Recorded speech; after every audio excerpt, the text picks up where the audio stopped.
Hello to everybody. I'm Fanego. I work for ING, and I'm going to talk to you about why our bank is going to help you to choose where to live. So, first of all, an unpopular truth or an uncomfortable truth. Reaching people is getting more difficult every day. Reaching people is increasingly difficult. Why? So sometimes some of the people feels like that. They are running and we are chasing them with our advertisement, with our communication, trying to talk to them, and they don't want to pay attention. Why? First of all, how many of you have watched the last episode of Game of Thrones? No spoilers? Most of you? Good, nice. I watched, very good, right? No, it wasn't. Yeah, I was joking. So 20 million people, 20 million viewers watched the last episode of Game of Thrones in the USA, and that seems like a very, very big number. And in fact, it's one of the biggest success of television in the last few years. But if we look back to the last decades, the biggest successes of television are in the past. In fact, they are in the 60s and the 70s. They are in the 60s. The biggest successes of television got like almost 80 million people watching them. That means like they got, in average, almost half of the country watching that season's finale. Now it's much less, as you can see. 12 million is the average in the last decade, and Game of Thrones is like the exception. In Spain, that is not different. How many of you have watched this? Like Under Stress, 1, 2, 3, answer again. Okay, a lot of Spanish people here, I guess. So I watched a little bit when I was a child, and in 1987, almost 70% of the country, almost 2/3 of the country, watched this program. That means like if you have space there, you can advertise there, you can reach more than half of the country, almost 2/3 of the country, with one single advertise there. That's not possible now. And of course, all of you know, of course, Netflix. 150 million people are paying for Netflix now. It's the television of the future. And in average now, almost three people have almost 3 different video on demand services. They are paying to avoid ads. So they are moving to platforms where we can't advertise, we cannot communicate. And of course, a lot of people here, probably you are bad people too, and you have adblock software. I'm not going to ask now, but a few years ago, it was like 20, 30%, it depends on the country, the device, and a lot of things, but now we are reaching 40%, 30, 50 in some cases, in different countries, and different devices. So yes, reaching people is getting more and more difficult. Like we have ad-blind people that want to watch ads because they feel they don't have time for that. It's not relevant for them. They don't pay attention and they are scattered around a lot of different platforms. We have a lot of ad-free platforms where we can't be there. And also people are blocking our advertising in a lot of places where they can't pay. This is not surprising. Maybe my work in marketing, like I have in there like 8 or 10 years now in different positions. Most of you, I think, are developers or working in other stuff. So maybe you are not familiarized with this popular report, Meaningful Brands by Abbas. Most of the people wouldn't care if most of the brands disappear. So we are here. If our company disappeared tomorrow, almost more than 3/4 of the people, they wouldn't care. There are brands that are very important for people, but there are others that aren't. So the obvious question, you can say, okay, less ads, more content. Let's create something meaningful. But, in fact, it's also part of the problem. 90% of the people are expecting from us to provide to them with content, but most of the content we are creating is not meaningful, it's not relevant for them. So it's the end of the world, maybe. Are we at the end of the road? I think that we should keep calm now and think like it's not the end of the world, it's just a very good moment to try new stuff, to try different approach to get to people. So there are different studies that show us that what people are asking is to brands to be more useful to them. Like brands needs to offer customers services that go beyond their typical products, their core products. We have to be useful, we have to provide them with experience. And also, for me, this is the most important one, we have to do things, we have to create things, and then say, people are tired of us talking, they want us to do different stuff, something useful for them. So how can you be useful? And where, or because when you ask yourself that question, you find that it's very, very, very hard to be useful for people. So we have this checklist, like, to be useful, you have to do something that is in fact important for people, relevant enough so they can invest their time in it. The time is the most scarce resource now because we have more money than decades ago, we have more money than years ago. It's true, maybe we don't feel like that, but we are richer than the previous generations. We have better technology, we have more resources, but what we don't have more is more time. 24 hours is the same, and we are squishing a lot of activities, a lot of content, a lot of entertainment there. Media interest. This is a good one also because people are paying attention to media, and if we want to be relevant, if we want our message to get to more people, we have to be interesting enough so media can pay attention to us, to the things we are creating. Something that has to be complex, not always, but I think if things are complicated enough, they are worth explaining to, so they are rich enough so you can create something around them. And also, it has to be related to your brand, to your territories. You should have some authority to talk about that. So after thinking a lot about that, we came to, mortgages are an ideal product for that. Why? Because they are important for people. I don't know if a lot of you have purchased a house recently. I didn't. But it's the most important decision, at least financially, that people will make in their lives, most of the people. It gets a lot of media interest, attention. Why? Because you talk about gentrification, Airbnb, the prices are going up, what complicated are mortgages, blah, blah, blah. There is a lot of attention in that space. Also, it's something relatively complex. You can talk about the interest rates, how to buy a house, what you have to pay attention to. And of course, it's related to our brand. And we notice that you have a lot of options when you are looking for a new house, a new place to be. You have a lot of options to look inside the house. Like you can choose different bedrooms. If it is a new house, if it is an old one, you can choose if you want it with furniture, whatever. But when you are looking around the house, you don't have that many options. You can check the price per square meter, but you can go to a lot of different places. The price doesn't tell you that much about the neighborhood, about the location. And there is this report created by people from Cambridge University, and it says something very, very interesting, that the place where you live has a very, very big impact in your happiness. It's not like there is the best place to live in. It's like there are many places, many options for different people, obviously. For example, I live in Plaza de España, very close to here. I like to live in the downtown. A lot of people, like me, we think it's the real place to be. The rest of it is, oh, wow, qué pereza. It's very, it's very boring to live in the outskirts, in cities like Las Rozas, where our office is, or I don't know the name because it's not relevant for me. So I like to live here. But believe it or not, there are people who are happier in places like this, families. And we are surprised. I have a colleague called Juan. He's 28 and he moved to Las Rozas because he wants to be in a quiet place with smiling people, with a lot of space. And I say, what the fuck? Sorry. So, there is nothing here. There are no bars, no restaurants. What are you doing here? But he's happy like that. I would be very unhappy living there, living in this kind of place with kids.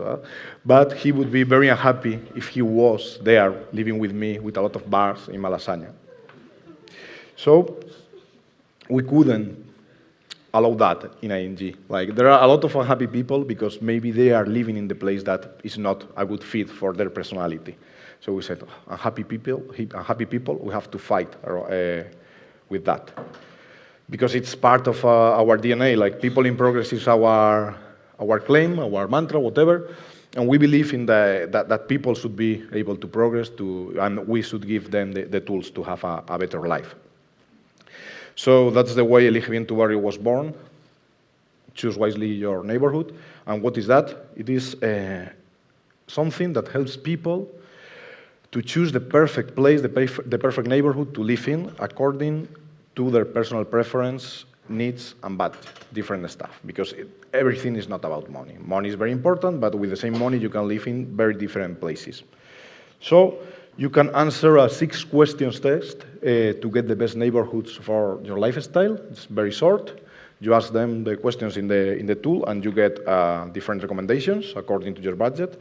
A spoiler: if you put a very low price, you won't get any recommendation because there are no places where you can live. Sorry. But also you can play with the filters and wander around a little bit. This is my neighborhood. I live in Palacio. You check. You can see a lot of data, like 16 variables: price, style of the house, size, people living there, what kind of services you have. And you can click in every neighborhood and check them, or you can go here. It's like a Tinder for neighborhoods. You can filter like rent, buy, different prices, all houses, news, the size, and also the kind of people who is living there, like retired people, young people going to party, singles. That's a very nice feature also. So you can take a look at to different stuff, and then you can play around and see the ideal selection for you. Also, it's of course it is mobile. You can compare different neighborhoods side by side.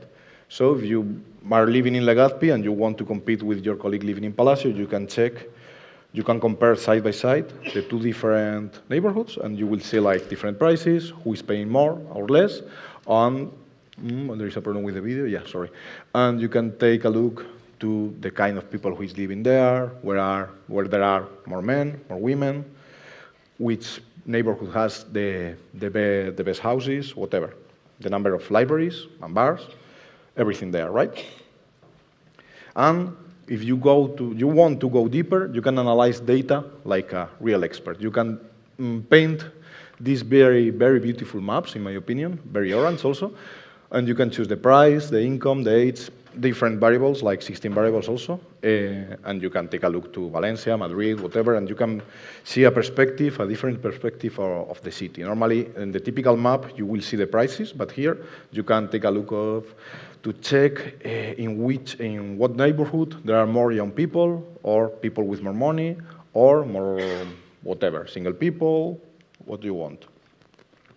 When we started, after deciding to create this, for us it was a challenge to communicate it.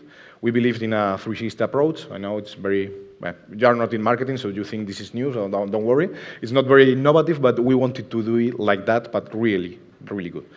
So for us, there is different challenges in every one of these cycles. Like, when we are talking about own media, we are talking about the channels we own, the channels we can use, like our social media accounts or our website or blog or whatever. And there, we want the tool to be useful enough so we can create content around the tool. Like, it's providing us with enough information so we can create something useful for people. In the earned media, that is like public relations, like influencers, so on, we have to be interesting enough so they want to talk about us, they find us useful enough.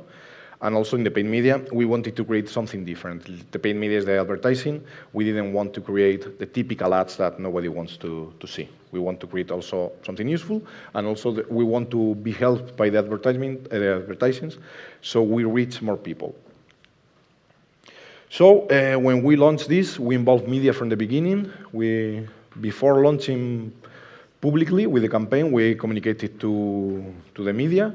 We did this event with Idealista, that all of you know, with people from the public sector, the university, and it was a panel discussion about neighborhoods, how is living in Madrid, blah, blah, blah. And The results were pretty amazing, like more than 40 media covered us, like Expansión, ABC, I was going to tell ABC, but ABC, Cinco Días, El Economista, La Vanguardia, El Diario Vasco, a lot of media paid attention to us because we created something relevant to them that they could use to create content, to create pieces of news with information we provide in the tool.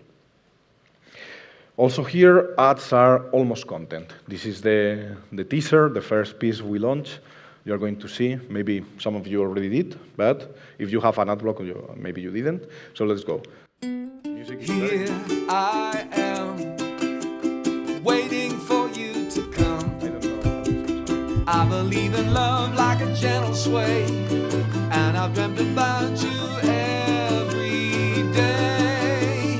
By my side, I want you to be again. I guess you are going to cry almost now. But don't worry, there are two more, so you can sing in the next one if you want.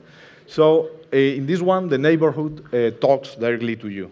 It makes you like a picture. Here I am, waiting for you to come. I believe in love like a gentle sway, and I've dreamt about you every day. By my side, I want you to be again. So the last one with the song, I promise. Here I am, And we compare here. waiting for you to come. I believe in love like a gentle sway, and I've dreamt about you every day. By my side, I want you to be again. Amazing. I hope you like it also.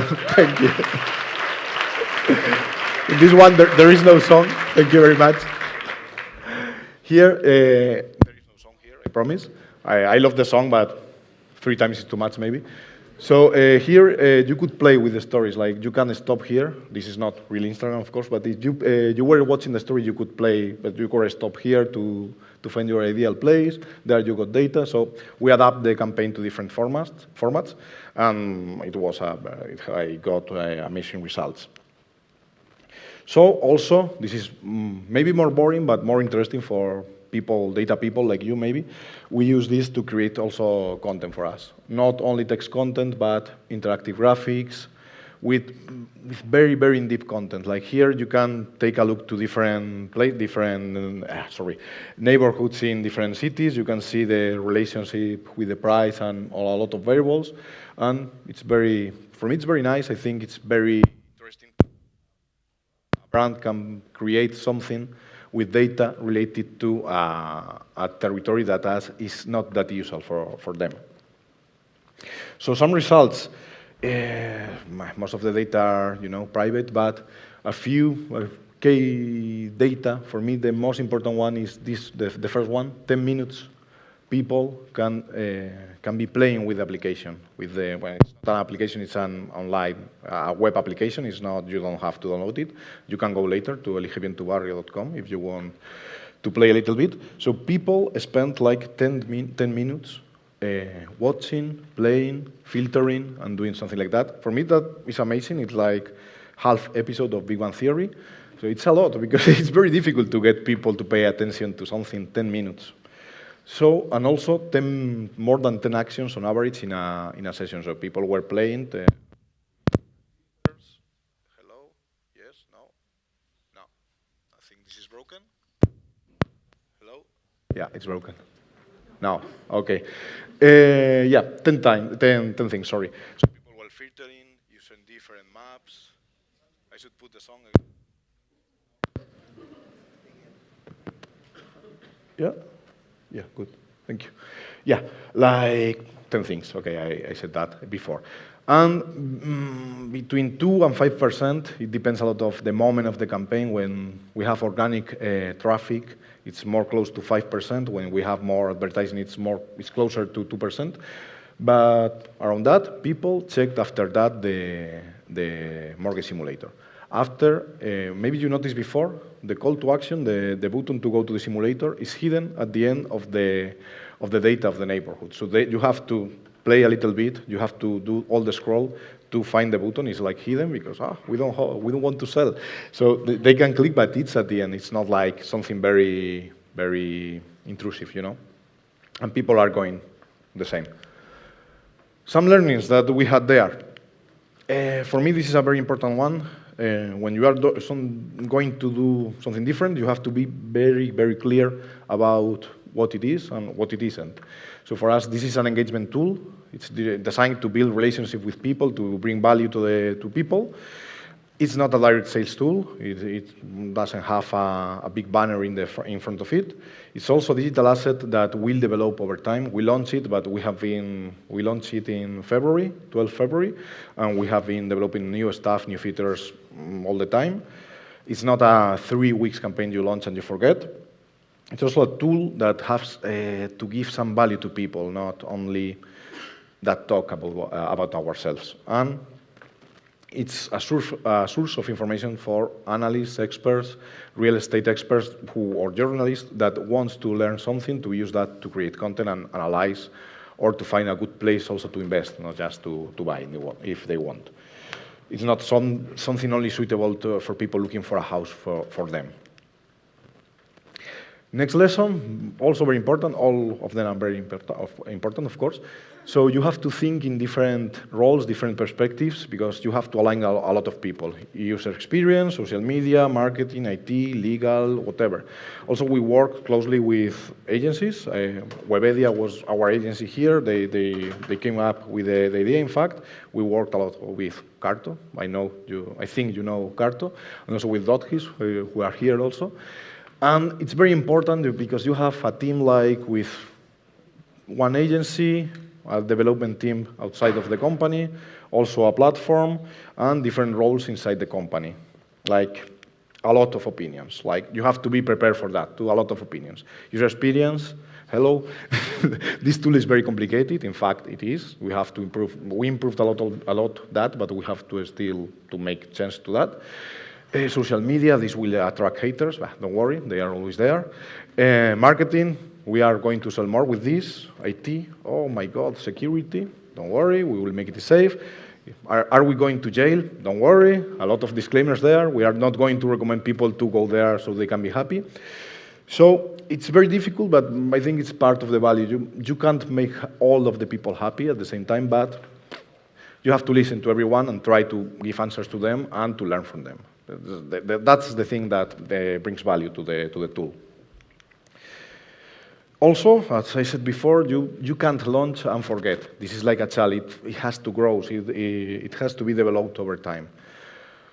Since we launched like 4 months ago now, time flies, we developed like 2-3 big features and a lot of small improvements there.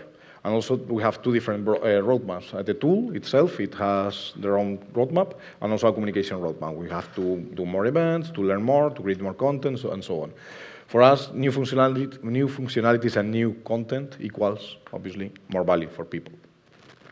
You have, a lot of you work in Agile, maybe, yeah?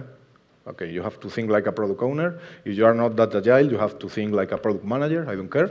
But basically, you have to plan things and to think like this is a product, it has a feature, it has to provide a service to people. And of course, you have to think like a user. You have to provide value to different profiles. You have to listen, you have to have the channel to listen to people and learn from them, to take a look to the data and so on. And for me, the most important. Like, don't be afraid, because always when you do something different or something new, there is a lot of scare there, there is a lot of, you're afraid a little bit. Nobody's going to die, so I think we have to experiment, to try new things. Some of them will work, some of them no. It will be hard, but innovation will be at the end of the road. The glory will be at the end of the road, or maybe not, maybe just a failure, but you have to try. So thank you very much. Farewell. Choose wisely your neighborhood. Go to eligebentubarrio.com after I leave here. Nice to meet you.